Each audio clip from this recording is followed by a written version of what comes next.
इथे आता अशी परिस्थिती आहे, अरे जळगाव जिल्ह्यात आहे ना, हे सांगता फक्त आपण युती करू, युती करून कवय पलटी करते ना, त्याचा भरोसा नाही। भाऊ आज जळगाव जिल्ह्याची परिस्थिती अशी आहे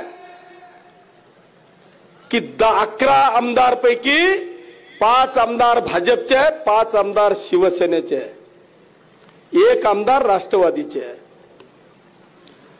शिवसेनेचे 5च्या 5 आमदार हे ग्रामीण मध्ये आणि भारतीय जनता पक्षाचे फक्त 4 आमदार ग्रामीणचे, 1 आमदार जळगाव शहराचा आहे।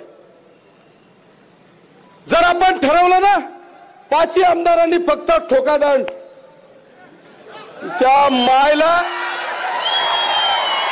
अरे जर का जिल्हा परिषदेवर अध्यक्ष नाही बसला ना, 100% जिल्हा परिषदेवर अध्यक्ष बसेल जिल्हा परिषदेवर।